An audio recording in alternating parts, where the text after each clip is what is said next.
What's going on with the Christians in Gaza? How are they doing? How many are left after this 412 days of brutal war in the Gaza Strip? How can we be praying for the Christians in Gaza? Where are things going? We were able to report that about half, almost half, not quite half, of the Christians in Gaza had been able to get visas and leave, mostly to Australia, but to other countries as well. So that brought the numbers down from about 1,000 to about between 500 and 600.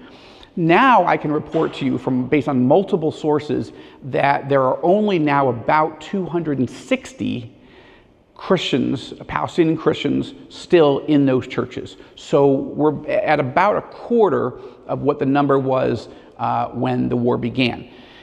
The rest of the Christians that are still sheltering in those churches are struggling. Now they have food, they have water. That was a big thing that we were praying for. Halo, kembali lagi di channel Karya Vince. Hari ini kita akan membahas situasi yang begitu memilukan yang dialami oleh saudara-saudara kita umat Kristen di Gaza. Pertanyaan besar muncul di benak kita. Apa yang sebenarnya terjadi dengan umat Kristen di sana? Bagaimana kondisi mereka setelah 412 hari perang brutal di jalur Gaza? Berapa banyak yang masih bertahan? Dan yang paling penting, bagaimana kita bisa berdoa untuk mereka? Mari kita simak bersama kisah ini dengan hati yang penuh kepedulian dan harapan.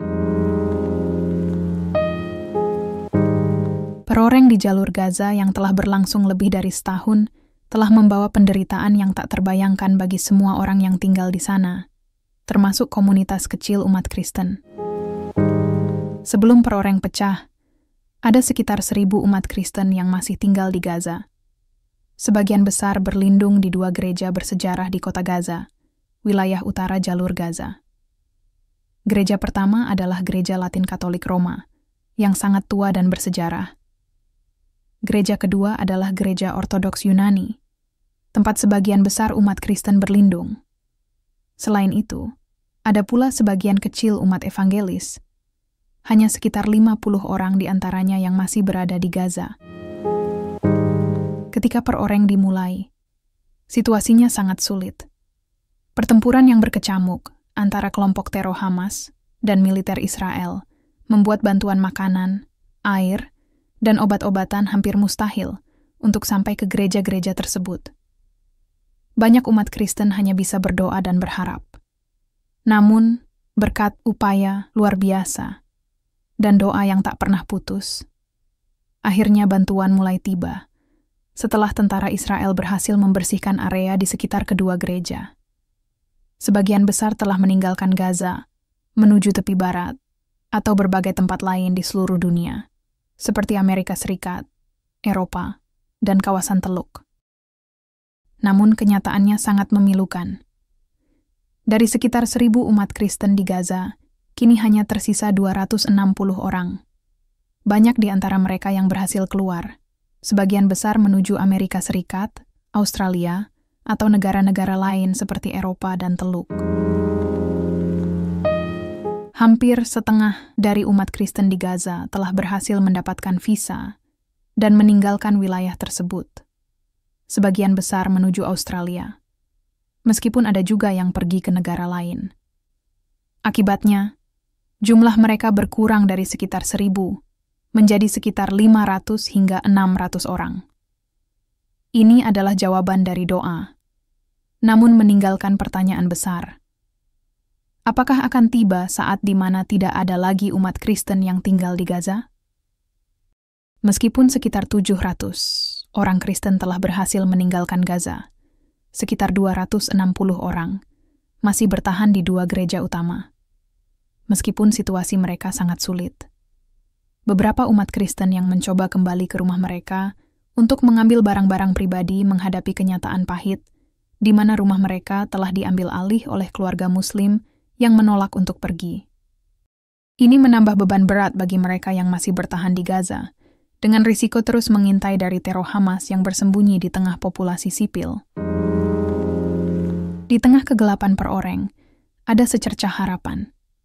Beberapa laporan menyebutkan bahwa ada antara 200 hingga 300 orang Muslim di Gaza yang memutuskan untuk meninggalkan Islam dan menerima Yesus Kristus sebagai Tuhan dan Juru Selamat mereka. Ini adalah tanda kebangkitan rohani yang luar biasa dan jawaban atas doa banyak orang. Meskipun perorang mungkin segera berakhir, banyak orang Kristen di Gaza masih menghadapi masa depan yang tidak pasti. Mereka tidak tahu kemana harus pergi, di mana mereka akan tinggal, atau bagaimana mereka akan mencari nafkah setelah perorang berakhir. Situasi ini sangat membingungkan dan mengkhawatirkan, dan kita diminta untuk terus berdoa bagi mereka, agar Tuhan memberikan perlindungan, kedamaian, dan petunjuk dalam kehidupan mereka yang hancur akibat perorang. Saudara-saudara, situasi ini memanggil kita untuk berdoa. Berdoa bagi orang Kristen yang masih bertahan di Gaza. Kita harus berdoa agar Tuhan menguatkan mereka yang tetap tinggal, dan juga berdoa untuk kebangkitan rohani yang besar di Gaza, di mana banyak orang, termasuk Muslim, dapat datang kepada Yesus Kristus sebagai Juru Selamat. Selain itu, kita juga perlu berdoa agar Tuhan membuka jalan bagi mereka yang ingin keluar dari Gaza dan memberikan mereka perlindungan serta tempat yang aman. Perorang di Gaza belum berakhir, dan meskipun ada harapan, risiko bagi orang Kristen dan seluruh populasi sipil masih ada. Kita harus terus berdoa untuk keselamatan mereka, agar Tuhan memberikan kedamaian, hikmat, dan perlindungan di tengah situasi yang sangat sulit ini. Yesus berkata dalam Matius bab 10 ayat 23, "Apabila mereka menganiaya kamu di suatu kota, larilah ke kota yang lain." Ini bukan tanda pengecut, melainkan pintu Tuhan yang terbuka untuk menyelamatkan umat-Nya. Namun bagi mereka yang tetap tinggal, mari kita doakan keberanian dan ketabahan mereka untuk menjadi saksi Kristus di tengah situasi yang begitu sulit. Kami berharap agar saudara-saudara kita, umat Kristen yang masih berlindung di gereja-gereja di Gaza, dikuatkan oleh iman yang teguh kepada Yesus Kristus, Sang Juru Selamat. Meski mereka menghadapi kegelapan dan penderitaan, kiranya mereka terus menjadi saksi kasih Tuhan yang hidup, menjadi terang yang tak pernah padam di tengah situasi yang begitu sulit. Semoga di tengah pertempuran dan kehancuran, hati mereka dipenuhi damai sejahtera yang melampaui segala akal. Kiranya mereka merasakan kehadiran Tuhan yang dekat, memberi kekuatan, penghiburan, dan keberanian untuk terus melangkah. Dalam doa kami meminta agar setiap umat percaya di Gaza menjadi saluran kasih Yesus, memancarkan terang yang menginspirasi mereka yang belum mengenal Kristus untuk datang dan percaya kepadanya sebagai Sang Juru Selamat dunia. Kami juga berharap bahwa semakin banyak hati di Gaza yang terbuka untuk menerima kabar sukacita tentang Yesus. Semoga mereka yang sebelumnya hidup dalam kegelapan rohani dapat menemukan terang kebenaran dalam Kristus. Biarlah setiap kesaksian hidup umat Kristen di sana menjadi alat Tuhan untuk menunjukkan kepada dunia bahwa hanya Yesus yang membawa pengharapan sejati, damai, dan keselamatan yang kekal. Harapan kami adalah bahwa gereja-gereja di Gaza tidak hanya menjadi tempat perlindungan fisik, tetapi juga pusat rohani yang memancarkan kuasa doa, iman, dan cinta kasih Yesus Kristus. Semoga Tuhan mencurahkan Roh Kudus-Nya untuk menguatkan mereka yang percaya, menyembuhkan luka-luka hati mereka, dan menumbuhkan benih iman di tanah yang penuh perjuangan ini. Kami percaya bahwa apa yang sedang terjadi di Gaza bukanlah akhir, melainkan bagian dari rencana Tuhan yang besar.